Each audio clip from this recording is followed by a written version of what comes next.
You've said we don't need nuclear power, we can shut down all the reactors. What if we do that and renewables fail to deliver? Are we not going to burn a lot more fossil fuel? No, of course not. What? Don't ask me such a stupid question. Here's perhaps the most famous anti-nuclear campaigner in the world. You know, they say nuclear power is the answer to global warming. That's absolute rot. They mine the uranium with trucks nearly as large as this church, pumping out CO2 continuously. Huge amounts of fossil fuel are used to mine the uranium, then you have to crush it into a fine powder. Who Elizabeth May saw speak in 2007 in Regina. How do you dig up uranium? Fossil fuel, oil. Oh, what does oil do when it's burnt? Causes carbon dioxide, right? Carbon dioxide is responsible for 50% of global warming, yet the nuclear industry, in its wickedness, will say nuclear power's clean and green, no emissions, right? How many times do you hear that? I don't believe in freedom of speech when scientists lie. And who our own party's nuclear critic hosted on her podcast in 2023. Dr. Helen Caldicott, thank you so much for joining us. How do you dig up uranium? You have to dig up millions of tons of rock and ore using fossil fuel. You have to mine millions of tons of uranium, huge fossil fuel. So the nuclear industry lies. They produce a large carbon footprint and global warming. Those emissions are already factored in. That's the point of life cycle emissions. It's all included. Still, with all the life cycle emissions included, nuclear is the single lowest carbon source of energy on planet Earth. Not just when the plants are running, the whole life cycle. Dr. Helen Caldicott was misleading Elizabeth May and the rest of her Canadian audience. Here's Dr. Helen Caldicott, hosted by Australian Green Party candidate Mandy Nolan. We've got to broaden how we look at zero emissions to look at the entire footprint. Process of uranium mining, enrichment, building the reactor, decommissioning the reactors, storing the radioactive waste produces huge amounts of CO2. Dr. Caldicott keeps asserting that nuclear is high carbon because no one ever thought about the mining footprint. You had a TV appearance that sparked an argument with someone in the Guardian newspaper over nuclear power. That revolting little man. Can we get into that? This was shortly after another anti-nuclear activist and journalist, George Monbiot, had switched sides from being anti-nuclear to pro-nuclear. What are we trying to achieve here?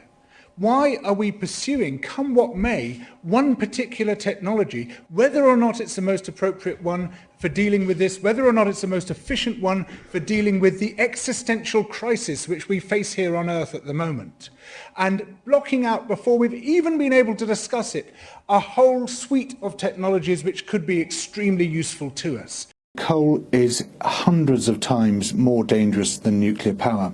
And Monbiot had debated Caldicott on television. This is the biggest medical conspiracy and cover-up in the history of medicine, George. I don't think you could dismiss the UN Scientific Committee as being part of the nuclear industry. I don't think you can dismiss the very large amount of data on the... you're saying you would dismiss the UN Scientific Committee as being part of the nuclear industry? Yes, let me tell you, George. Wow. Then the mind boggles. Where does this end? The mind does boggle. Them and the UN Scientific Committee and the IAEA and... I mean, who else is involved in this conspiracy? We need to know.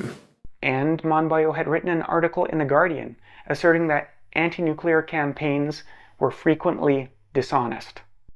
The anti-nuclear movement to which I once belonged has misled the world about the impact of radiation on human health. The claims we made were ungrounded in science, unsupportable when challenged, and wildly wrong. We have done other people and ourselves a terrible disservice. Helen Caldicott, the world's foremost anti-nuclear campaigner, has made some striking statements about the dangers of radiation. I asked for sources. Caldicott's response has profoundly shaken me. None were scientific publications. None contained sources for the claims she'd made. Can we get into that? George Monbiot, God help us, said after Fukushima he's become pro-nuclear. He's either got a cerebral tumor or he's had a psychotic breakdown. That's my clinical diagnosis. Is he being paid? Because many people have said to me, is he being paid? Now, I know he's independently wealthy because I checked up, But I do wonder, you always have to follow the money. Something fishy's going on. Well, these things get so personal. I think at the end of the day, everyone's just trying to do the right thing. A lot of people have vested interests. Isn't this a little weird? Well, no, but you have to wonder what their motivation is, don't you? Well, he's probably just trying to report the truth, right? He could... Well, if it is, he doesn't know what the hell he's talking about, and he has no right to be saying this, because it's not true. Well, it is good to get both sides on camera. Here's Dr. Helen Caldicott, hosted by our party's nuclear critic, Sarah Gabriel Barron. If you look at the Fukushima data, they've been looking at children under the age of 18 at the time of the accident, and there is a large number of people who at that age were young who've developed thyroid cancer. A wave of thyroid cancers did happen at Chernobyl, but not at Fukushima. Children were screened across Japan and additional cancers were detected. However, they were detected everywhere the screening took place, not just at Fukushima. Not more at Fukushima, like one would expect. They were detected uniformly across Japan. The point of this was to get a baseline to compare Fukushima against. According to the United Nations, no adverse health effects among Fukushima residents have been documented that could be directly attributed to radiation exposure from the accident, nor are any expected to be detectable in the future. Although a substantial number of thyroid cancers have been detected among exposed children, the increase in thyroid cancers is the result of ultrasensitive screening procedures that have revealed the prevalence of thyroid abnormalities not previously recognized in the population and is not a result of radiation exposure.